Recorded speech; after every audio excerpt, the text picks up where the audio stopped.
ধন্যবাদ। সালাম আলাইকুম। কেমন আছেন সবাই? এলাকার লোক নাকি? আগে কিভাবে যেতেন? একজন একজন মুরব্বী বলেন কিভাবে যেতেন? নৌকা দিয়ে উঠতেন। নৌকায় বসা লাগতো, ঘাটের লোকে নিয়ে যেতেন। এটা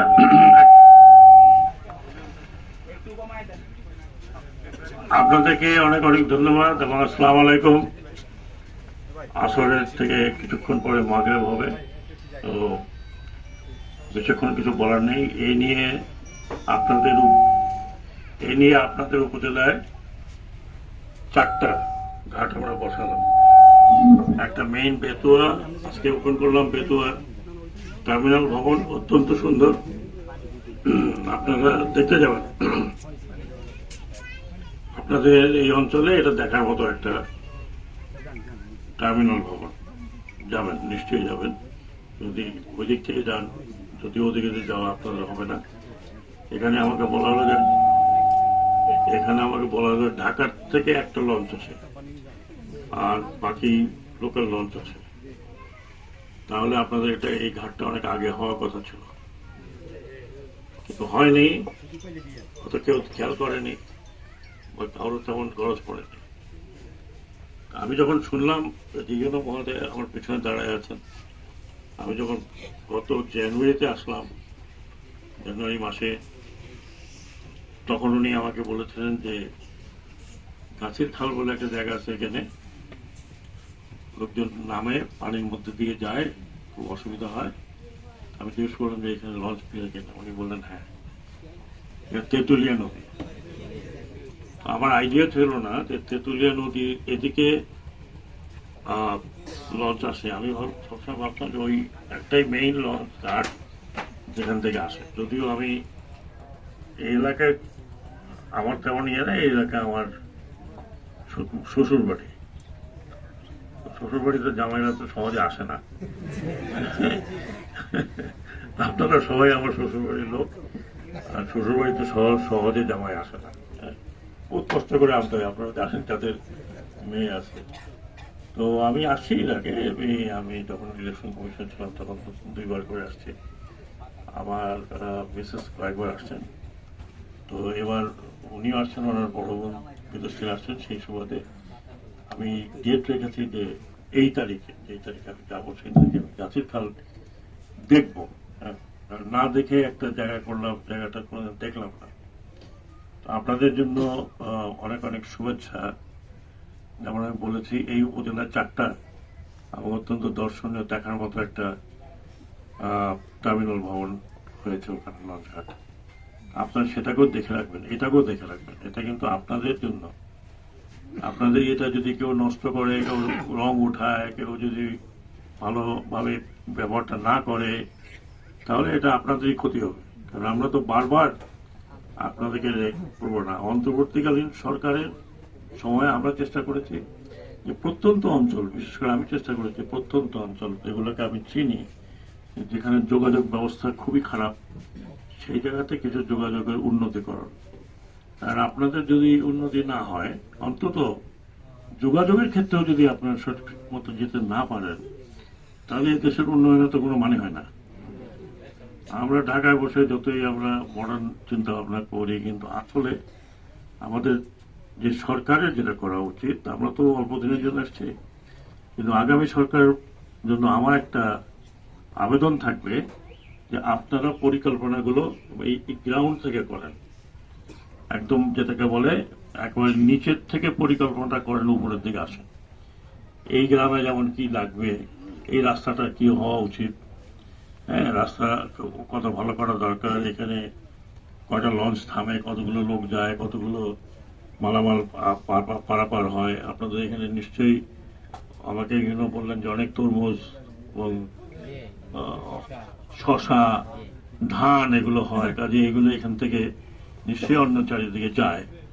তো আমাদের যেটা দরকার সেটা হচ্ছে আমাদের প্ল্যান যারা করেন, যারা সরকারে আসবেন কয়েকদিন পরে, তাদের উচিত হবে আপনাদের সাথে বসে আলোচনা করে যে আপনাদের কি দরকার। আপনাদের দরকারের উপরে বেস করে আমাদের পরিকল্পনা করা দরকার। আমি টাকা পয়সা বললাম যে গাছের খালের উপর দিয়ে একটা উড়ন্ত সেতু হবে, এতে কোনো লাভ হবে না, তো আপনার কোনো লাভ হবে না। আপনার যেটা লাভ হবে এই যে ছোটখাটো জায়গায়, এই জায়গা আপনার একটা রাস্তাটা ঠিক করা। আবার আপনারা দেখবেন এই লঞ্চ ঘাটের সুবাদে এখানে দুটো দোকান আছে, অত আরো ভালো আশেপাশে আরো ভালো বসার জায়গা, থাকার জায়গা, খাওয়ার জায়গা। তো আপনাদেরকে অশেষ ধন্যবাদ ভাই। আজকে আমি তাড়াতাড়ি কি করে দিব, ও ব্লকের জন্য। আচ্ছা, আমি যে চেয়ারম্যান সাহেবকে বলতেছি, উনি লিখিতভাবে দিবে যে এখানে ঘাট লাগানো আছে, ঘাটটা যাতে ভেঙে না যায় তার জন্য কিছু ব্যবস্থা করতে আমি পানি উন্নয়ন বোর্ডকে পাঠিয়ে দেবো। এটা তো অল্প বড় কাজ না, এটা অল্প কাজ, অল্প পয়সায় হয়ে যাবে আশা করি। তবে এখন কতখানি আমি করতে পারবো আমি জানি না, কারণ আমাদের হাতে তো কম সময়, তবুও চেষ্টা করব যে হ্যাঁ কি করতে হবে। রাস্তা তো এলজিআরটি, এটা তো আমি মহোদয়কে বললাম যে আপনি এটা এলজিআরটি সে টেক আপ করেন। আমি কিছু অন্য রাস্তা যেখানে একদম নাই, ওই রাস্তা উনি আমাকে বলেছিলেন, অনেকদিন হয়ে গেছে। আমি কালকে আজকে সকালে আমি এখানকার যে এলজিআরটি যিনি আছেন তাকে বলেছি যে তিনি ইমিডিয়েটলি ঢাকা যাবেন এবং ওই অফিসের সামনে বসে থাকবেন যতক্ষণ পর্যন্ত ওটা পরিকল্পনায় না ঢোকে। তো তারপরেও ইউনো মহোদয় আছেন, আমি ওনাকে অনুরোধ করে যাচ্ছি, উনি হয়তো এই রাস্তার ব্যাপারে যেহেতু এলজিআরটি ভালো রিপেয়ার করা দরকার। রাস্তা তো আছে, রাস্তা আছে, কিন্তু রাস্তা এটা রিপেয়ার হয়নি। প্রশস্ত হোক যেটাই হোক, মানে এলজিআরটির রাস্তা, এটা তো রোড অ্যান্ড হাইওয়েদের না। তো যাই হোক, আমি আপনাদেরকে এটাই অনুরোধ করব যে আপনাদের সুবিধার্থে এখানে যে যে পন্টনটা লাগানো হয়েছে, এটা আরো কিছু কাজ বাকি আছে, যেটা চেয়ারম্যান নিজেই বললেন, আমিও দেখলাম আরো কিছু কাজ বাকি আছে। তবে এটাকে একটু দেখে শুনে রাখবেন আপনারা, এটা আপনাদের সম্পত্তি, এটা সরকারের সম্পত্তি মনে করে ফেলে দিন না, এটা আপনাদের সম্পত্তি। আপনারা যাতে ভালোভাবে ব্যবহার করতে পারেন এটা দেখবেন, একটু পরিষ্কার পরিচ্ছন্ন যাতে এই এলাকা থাকে আপনারা সেটা রাখবেন। আর আমি ধন্যবাদ জানাচ্ছি বিআইডব্লিউ টি এর চেয়ারম্যানকে যে তিনি তার লোক দিয়ে অনেক পরিশ্রম করে এই জায়গায় এটা লাগিয়েছেন, এবং সেই সাথে ধন্যবাদ জানাই এখানকার ইউনো আমার পেছনে দাঁড়িয়ে আছেন, এবং উনি প্রায় আমাকে বলেন, আমার সাথে দেখা হলে যে কিছু না কিছু আপনাদের এলাকার জন্য আমার পক্ষে যতটুকু করার সম্ভব আমি যেন করি। এই সুবাদে আপনারা 4টি ঘাট পেয়েছেন, আর আমি মনপুরার ডালচরে 2টি ঘাট করেছি, এই হলো 6টি ঘাট কিন্তু এই অঞ্চলে অলরেডি হয়েছে, এবং আরো 3-4টি হবে। আমি চেষ্টা করতেছি যে এখান থেকে 10 মিনার যাওয়ার জন্য একটা ফেরি হওয়ার কথা ছিল বোধহয় আগে, কিন্তু ফেরিতে নাকি লোক হয় না, হয় তো ভালো লোক হয় যে গাড়ি যায়। তো তো আমি এটাও ফিজিবিলিটি স্টাডি করতে বলছি ওনাকে, যদিও ফেরি ওনার না, ফেরি বিআইডব্লিউটিসি, উনি বিআইডব্লিউটিসি লোকজন পাঠায় যদি দেখি যে আপনাদের মতামত নিয়ে যদি এখানে জরিপে ভালো ফল পাওয়া যায়, তাহলে অন্তত আমরা সপ্তাহে 1 দিন 2 দিন 3 দিন 4 দিন যাতে একটা ফেরি চলে সেটা ব্যবস্থা করব আশা করি।